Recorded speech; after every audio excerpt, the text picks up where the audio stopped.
જય શ્રી કૃષ્ણ, જય શ્રી રામ. મિત્રો કેબીસીમાં હમણાં એક ઈશાન ભટ્ટ કરીને આપણા અમદાવાદના ગાંધીનગરનો એક છોકરો આવેલો અને જે હાલમાં ખૂબ ટ્રોલ થઈ રહ્યો છે, કેમ કે તેનું જે વર્તન હતું એ કેબીસીમાં જાય છે, અમુક પ્રશ્નોના જવાબ સુધી પહોંચે છે અને લાસ્ટમાં જોકે જે જોવા જેવી વાત હતી કે તેમાં દરેક વસ્તુમાં તેના કોન્ફિડન્સ લેવલ ખૂબ ઊંચું જોવા મળતું હતું. તે પહેલા બોલે છે કે મને હવે તમે નિયમ નો બતાવતા, તમે સીધું ચાલુ કરી દેજો, મને નિયમની ખબર જ છે. ત્યારબાદ અમિતાભ બચ્ચન સાથે એ રીતનું વર્તન કરે છે કે જાણે કંઈક એનું વર્તન પણ એ રીતનું હતું. ત્યારબાદ જયારે લાસ્ટ પ્રશ્ન જયારે જે આવે છે એ પ્રશ્ન ઉપર, એ પ્રશ્ન હોય છે કે રામાયણ, વાલ્મીકીજીની રામાયણનું પ્રથમ કાંડનું નામ શું હોય છે? તેમાં 4 ઓપ્શન આપવામાં આવે છે: બાલકાંડ, બી અયોધ્યાકાંડ, સી કૃષ્ણકાંડ, કિષ્કિંધાકાંડ અને ડી યુદ્ધકાંડ. તો એ બાળક એટલા કોન્ફિડન્સમાં હોય છે કે તમે લોક કરો, પી લોક કરો, 4 વાર લોક કરો, તમે લોક કરો, પછી પ્રશ્ન પૂછવામાં આવા પ્રશ્નોમાં જે કહેતો હોય છે કે ઓપ્શન આપ્યા પહેલા પણ અમિતાભ બચ્ચનને જવાબ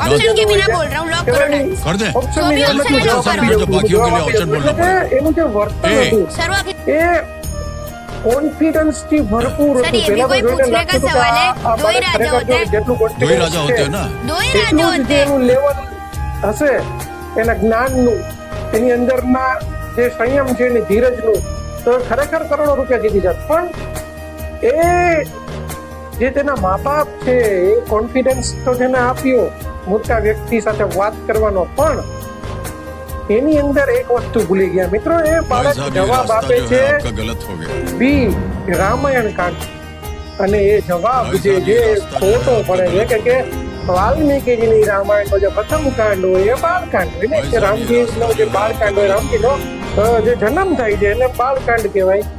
એના મા બાપ પણ જ્યાં બેઠા હોય છે તેના પપ્પા પણ બોલે છે કે એ બાળકાંડ. એટલે વસ્તુ એ નથી, એ બાળક ખૂબ જ ટ્રોલ થઈ રહ્યું છે. તમારી દરેકને રિક્વેસ્ટ છે કે ભાઈ એ નાનું બાળક છે, ભૂલ થઈ ગઈ હશે એનાથી.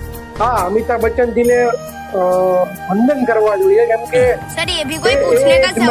એનું જે વર્તન છે, એનો જે વ્યવહાર છે, એમાં કોઈ પણ જાતનો બદલાવ નથી દેખતે. ચહેરા ઉપર સ્મિત રાખે છે અને બાળકને હંમેશા એ રીતે ટ્રીટ કરે છે કે જે ભાઈ જે અમિતાભ બચ્ચન છે, અને અમિતાભ બચ્ચન શું કામ કહીએ છીએ એ તો પોતે દર્શાવી દે છે, પણ એ બાળકનો જે ઓવર કોન્ફિડન્સ છે એ પણ ધાર્મિક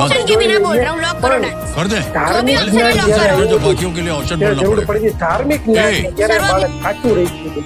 એટલે કે આ પહેલી વાર નજીબ મિત્રો, જયારે સોનાક્ષી સિન્હા કે જેના પપ્પાનું નામ શત્રુઘ્ન, તેના કાકા ને મોટા બાપુનું નામ રામ, લક્ષ્મણ, ભરત ને શત્રુઘ્ન છે, જેના ઘરનું નામ રામાયણ છે, જેના ભાઈઓનું નામ લવકુશ છે, ત્યારે તેને એક પ્રશ્ન પૂછવામાં આવ્યો હતો કે હનુમાનજી જડીબુટી કોની માટે લાવ્યા હતા?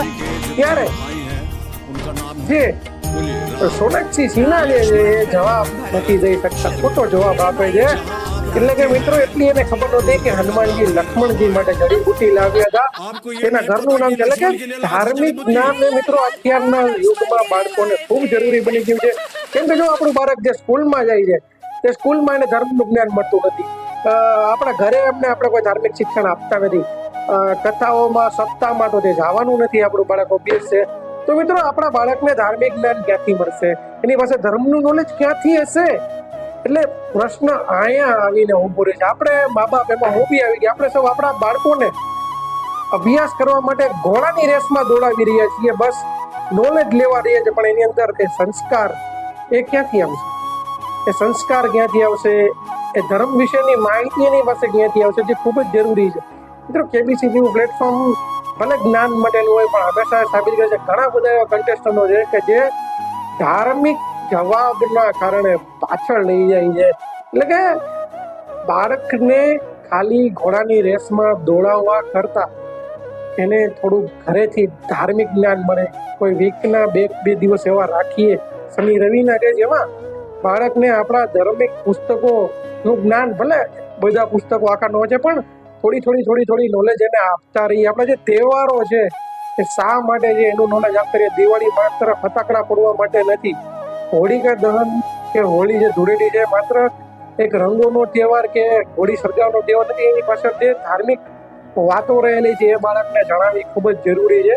ઈશાન ભટ્ટ દ્વારા જે વર્તન કરવામાં આવ્યું તે યોગ્ય નથી આપણે જાણી શકીએ, પણ એનું રિઝલ્ટમાં ક્યાંક એના બાબા કે જેને ઘોડાની રેસમાં દોડાવી દે છે પહેલો નંબર લેવા માટે, પણ એનામાં અંદર સંસ્કાર, એની અંદર વિનમ્રતા, એની અંદર ધર્મનું જ્ઞાન, તો ધર્મનું જ્ઞાન આવશે તો વિનમ્રતા અને સંસ્કાર આપમેળે આવી જશે. કેમ કે રામ એક તેનાથી મોટાનો કેમ આદર કરતા હતા એને જાણ્યું હોય તો કદાચ આ એને જરૂર જ ન પડી એટલે ઘણી આગળ જઈ શક્યો એટલે બાળક નામ કમાઈ શક્યો.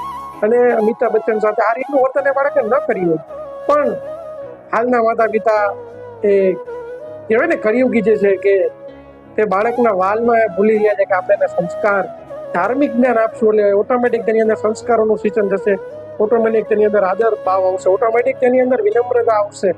તો એ ધાર્મિક સંસ્કાર આપવા જરૂરી છે. અને સાથે દરેકને રિક્વેસ્ટ છે કે બાળકને હવે આપણે માફ કરી દેવો જોઈએ. એક નાનું બાળક છે, 10 વર્ષનું બાળક છે, તે બાળ બુદ્ધિમાં એને ત્યાં થઈ ગયું છે, તો એ ટ્રોલ કરવાનું બધું બંધ કરીને આપણે પણ આપણા ઘરે વિચારીએ કે આપણું બાળક શું કરી રહ્યું છે, એમાં હું બી આવી જાઉં છું, કે તેને ધાર્મિક સંસ્કાર કઈ રીતે મળી શકે, તેને આપણે અમુક મંત્રો શીખવીએ, ત્યારબાદ ધીરે ધીરે એને ધર્મ વિશેનું જ્ઞાન એને આપીએ. આપણી પાસે બી અધૂરું તો આપણે પણ તે વિશેનું જ્ઞાન મળતું થાય અને બાળકોને પણ મળતું થાય એવો દિવસ નક્કી કરીએ અને એવું એક કાર્ય શરૂ કરીએ જેથી કરીને આપણો સનાતન ધર્મ છે ટકી રહે અને બાળકની અંદર જે સંસ્કારોનું સિંચન છે એ થવાનું શરૂ થાય. એવી રિક્વેસ્ટ છે. અને જો મારા વિડીયો તમને પસંદ આવ્યો હોય તો અન્ય લોકો સુધી પણ પહોંચાડજો, કોમેન્ટ લખજો કે તમને મારા વિડીયો કેવા લાગે છે, કે ભૂલચૂક કર્યો તો પણ જણાવજો, અને ચેનલને સબસ્ક્રાઇબ ન કરી તો કરી નાખજો. ત્યાં સુધી તો મળીશું આ વિડીયો સાથે, ત્યાં સુધી કલ્પેશ બજરંગી નામ. જય શ્રી રામ.